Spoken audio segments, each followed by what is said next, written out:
never worry about like split, never worry about any of that. I would make sure that I had enough to like feed myself, but the compensation that I would really be looking for is understanding, knowledge, know-how, experience, modeling. That's the compensation that I would truly be chasing.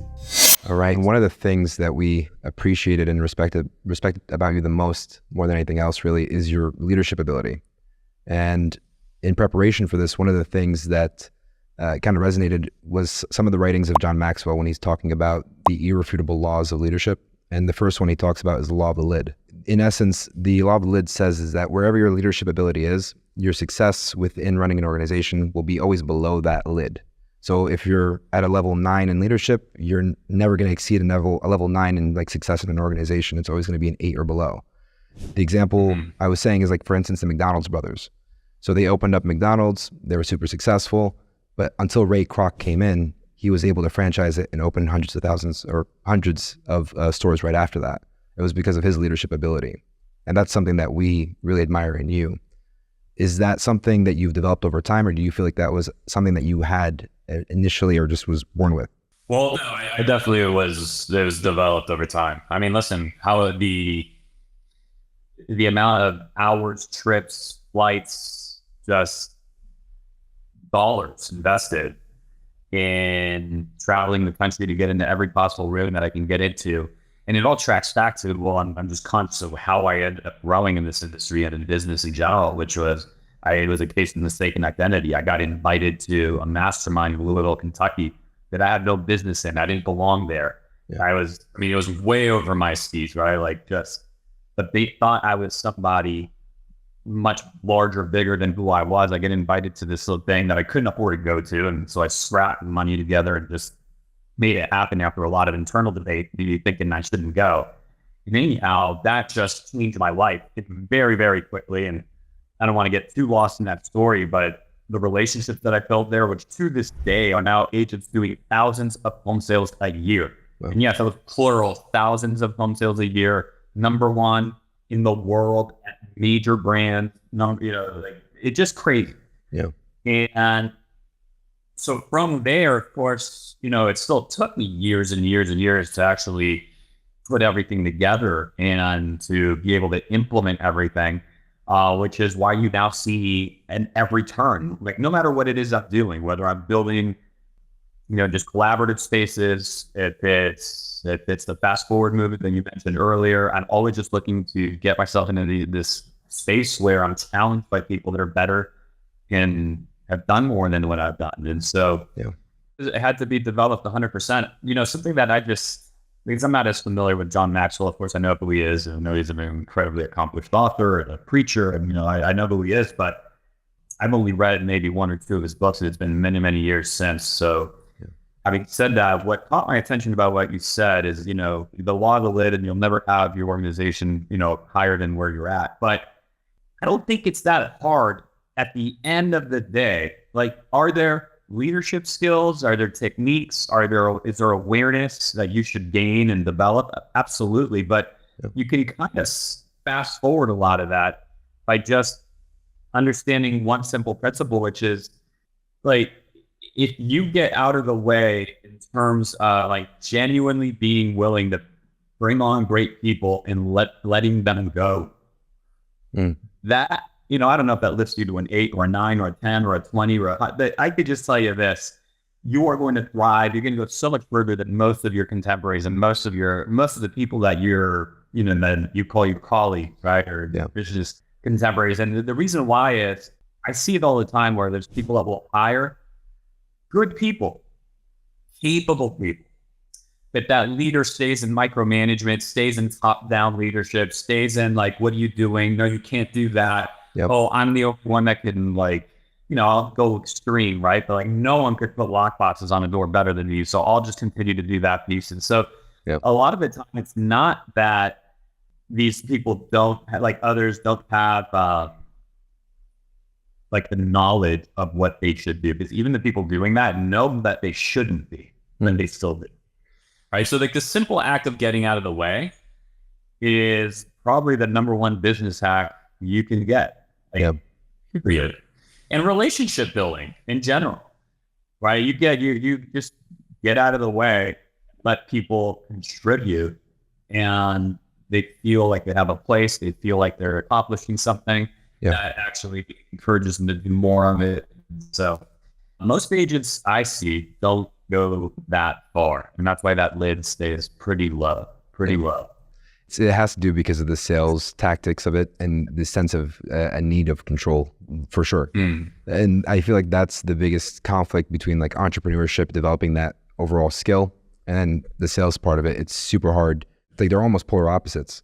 When it's like, I know how to say this objection handler better than anybody else. And then it's like, I need to say it every time. I need to be in control of that situation, it's a challenging part when you're trying to delegate. You're trying to delegate efficiently. And you're trying to build leaders within the organization. Yeah, the other thing that gets in the way is perfection. Trying to be so. It really reminds me of a room that I was in. I was speaking in Phoenix. Yeah, and I'm speaking to this group of people, and somebody raises her hand. I call on her, and she asked me a question. She said something along the lines of like, "Hey, like, I get such good service. I pride myself on I'm all in. I serve my clients. Like, how could I ever let go of that? I have such a great relationship." And she's challenging me because I'm talking about scale and doing right. And so I probably gave her a response that she wasn't expecting, which is I agreed with her.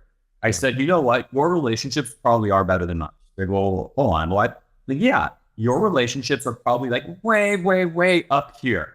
Yep. They're like they're just way up here. Now mine are right now, like they're really good too. Yeah. Right. Mine are really good, really strong, not quite as good as yours. Yours are way up here. Mine are just up here. Yeah. And that small little gap being, you want to score yourself a 10 out of 10, and maybe mine are a 9.2. But that little gap is the difference between you served 40 people and we're serving, 400, 600, 700, depending on the year. Yeah.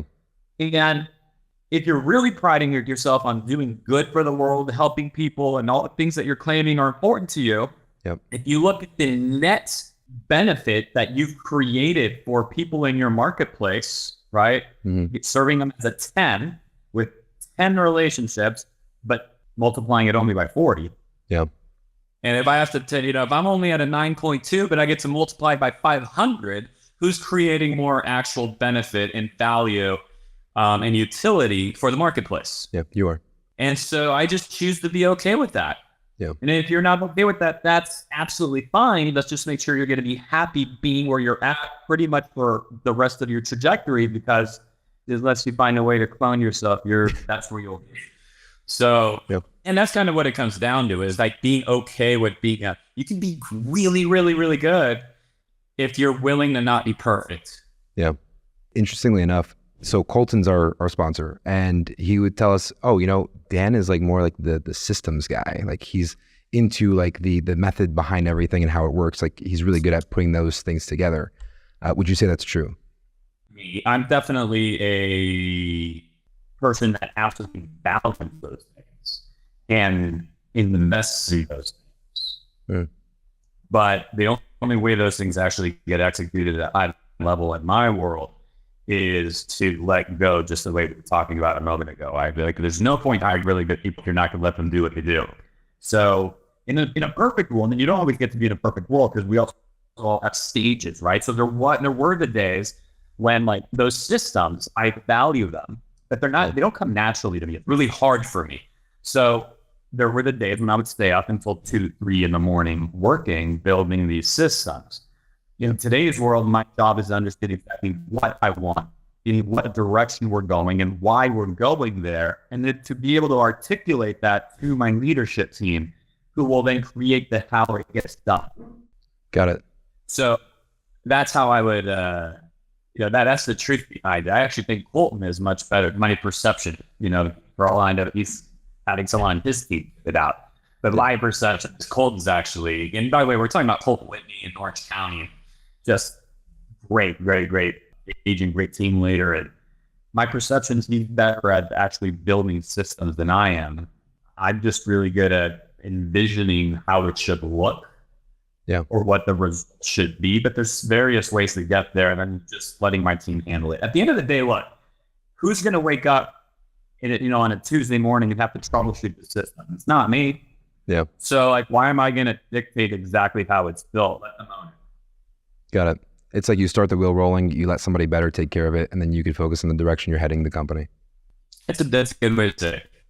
Yeah. Knowing what you know now, if you had to start all over again, what would you do differently? Isn't that exactly what everyone wants, right? To be able to begin again. Really? And so I just think so. I think everyone wants to be able to begin again. They want to be able to, like, what if I could graduate from school all over again and start my career knowing what I know now? What if I could be a kid again knowing what I know now? What if I could start my marriage over? Just all of these kind of things people always are looking for. So what would I do differently? I just wouldn't like waste away the first 5 years of my career in an unchallenging space where I was allowing myself to believe that I was really good because I was selling 5 or 6 homes a year, which in my market makes you above average. Yeah.